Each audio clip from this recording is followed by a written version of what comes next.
Hello there. Hope you are doing well. So here we have one of the reading comprehension passages, and the direction for question is answer the following questions based on the information provided below.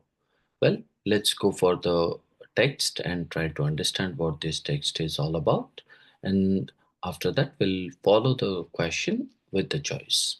So the text begins with what? The studies about patient researchers operating at the fringes of academia are indicative of epistemic injustice in academic health research. The British scholar Miranda Freaker coined the phrase back in 2007 to refer to the varieties of unfairness that arise in relation to knowledge and understanding. She identified two main kinds of injustice. First is discrimination that arises when the words spoken by individual or groups of individuals are not taken seriously, even when patient researchers demonstrate that they bring a novel and original perspective, they risk being discredited. For example, Rigaret's research agenda was considered not quite worthy, and she was advised to leave the scholarship to proper researchers. It is worth adding that many scholars working in medical schools have no formal research training either. Snow recounted hierarchical divisions between patient researchers and healthy researchers that were so entrenched as to exclude patients with a PhD from PPI reference groups. In each case, patient researchers found themselves demoted as lesser and omitted from. As Frickett describes it, trustful conversation regards some sets of like this. One thing about being a patient researcher in academia is you constantly have to watch your back. And I mean constantly, isn't it? So it takes so little for anyone to question your existence, ability, or research or scientific credibility at any time. It's exhausting. Now, so then after it stated about Fricker identifies a second kind of a discrimination arising when there is a collective gap in understanding that makes it difficult for individuals or groups of people to communicate their experiences or to make better sense of them.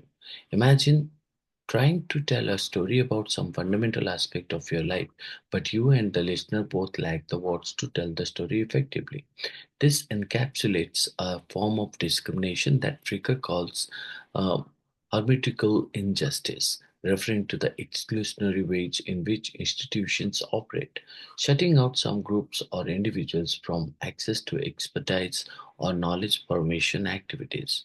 As Rigare notes, academia is a tough environment for everyone, but even more challenging when you must manage chronic illness. Salmi was a member of the American Medical Informatic Association, but as she emphasizes on her website, she refuses to renew her membership until the organization creates a discounted membership category for patient informations. Yeah. So despite more focus on diversity, equality, and inclusion, DEI, in academia, it remains an unwelcoming place for people with a disability. Disability disparities ripple through the education system right up to the top. A particularly depressing statistic is the stark educational attainment gap among people with disabilities compared with the non-disabled people, with notable disparities occurring at degree level and therefore affecting the pursuit of postgraduate research. Moreover, as Joe knows only too well, whereas a leaky pipeline exists for many historically marginalized groups who are lost from different academic disciplines, there is no pipeline whatsoever for people who cannot leave their homes due to disability or ill health. With three first-class degrees and more than a dozen published papers, Joe has struggled for more than 3 years to find an accessible PhD program as a person largely confined to the home. Regrettably, many disabled individuals who want to pursue research know all too well that the idea of an inclusive academic is fiction. Yet epistemic injustice is so entrenched that the academy, administrators, and even scholars may not notice it, isn't it? So, as we have understood the paragraph or sorry passage, so let's go to the each and every paragraph. and its explanation of the text, including an analysis of the tone, style, and main argument. So, if we look at the first paragraph of the passage, so the first paragraph of the passage, so what does it try to say? The first paragraph stated about or introduces the concept of what? Epistemic injustice. Isn't it? Epistemic injustice. A term coined by whom? Miranda Fricker in 2007. Right? So, in that case, Miranda Fricker coined the phrase in the year of 2007 to refer to the variety of unfairness that arises in relation to knowledge. So, uh, so this concept describes what unfairness related to knowledge and understanding. The paragraph highlights two main types of epistemic injustice, right?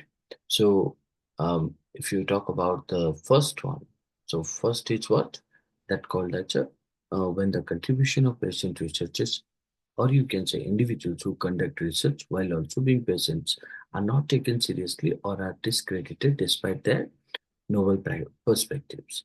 The example given is Rigari, right?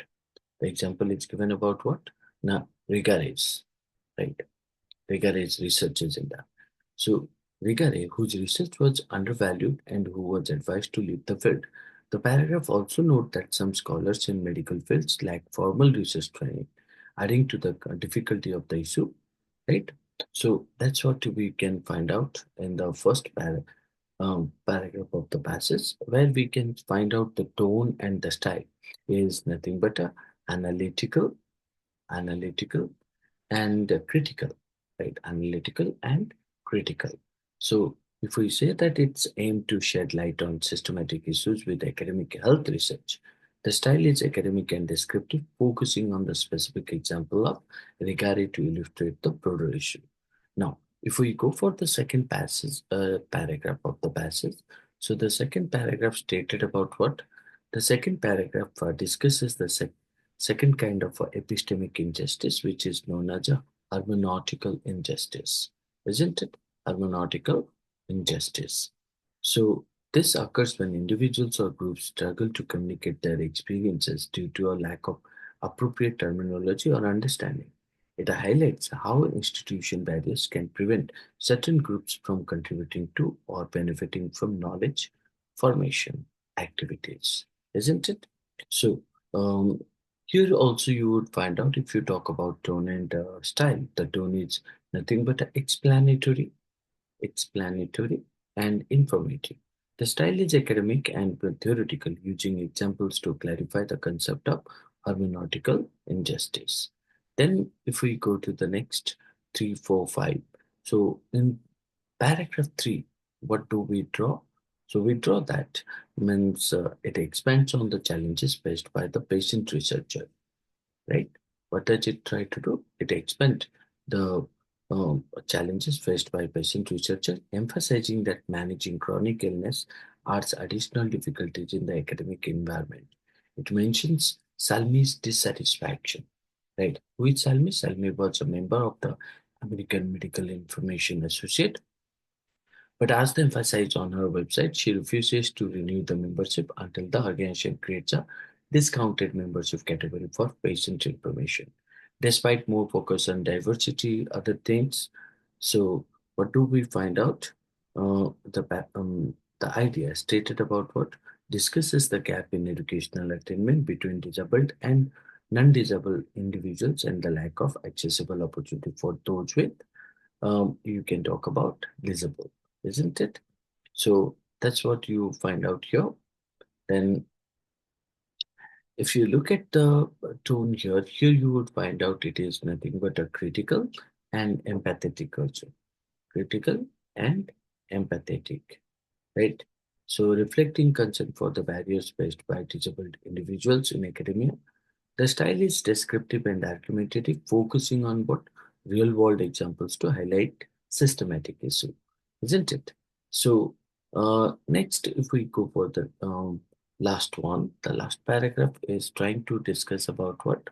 Paragraph 4, which is indicating about the final paragraph expresses regret about the state of, um, you can say that state of academia noting that despite efforts to promote diversity, equality, and inclusion, which is nothing but called as a DEI, right? Academic or academia remains unwelcome to people with disability, isn't it?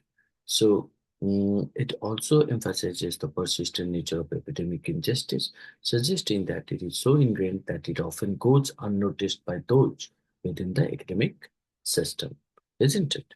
So here also we find out the tone indicating about reflective, right?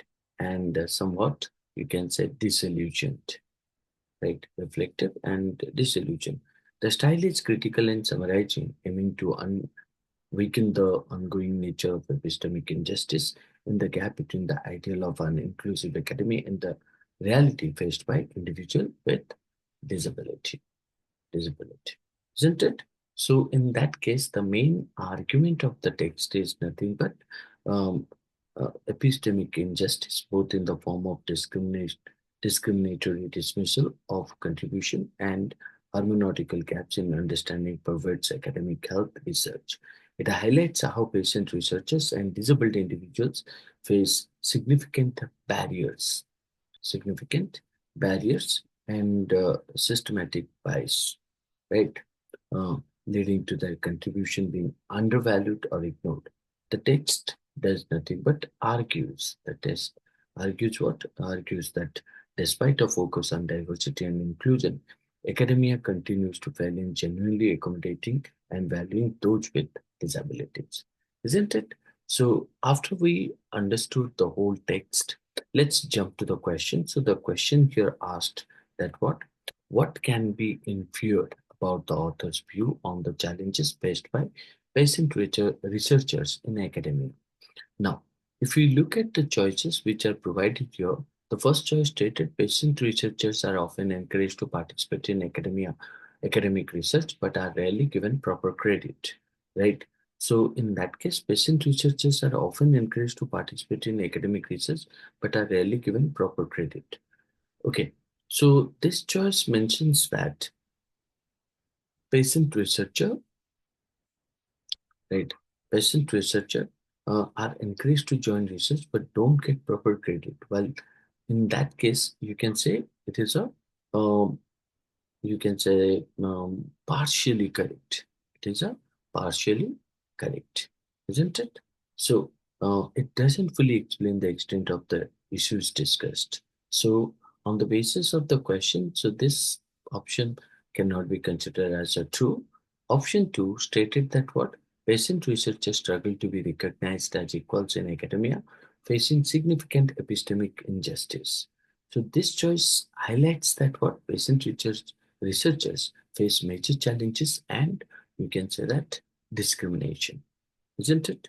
So that called epistemic injustice, which is a central theme in the text. So this option best captures the author's view, isn't it? We can say that. So let's look at the option three and four. Option three stated the primary challenges, right? The primary challenges of peasant researcher is the lack of formal research training compared to healthy researchers. So it indicates lacked. So this choice focuses on the lack of formal research training, which is not the main issue. Main issue, right? Discussed in the text. The passage talks more about recognition and equal treatment rather than just training. So hence option 3 also cannot be taken. Option 4 stated academic provides a supportive environment for patient researchers, but they need to work harder to prove themselves. So this choice suggests that academia is supportive, but patient researchers need to work harder, which is not, you can say that true, which is not true according to the text. The passage indicates that academia is actually quite unsupportive. Hence we can say option 1, 3 and 4 are incorrect. So option 2 would be the appropriate one. The author believes that patient researchers face serious challenges in being treated fairly and equally in academia, which involves deeper issues of recognition and discrimination. So hence we can consider option 2 would be a correct answer to this question. Hope you understood this. That's all.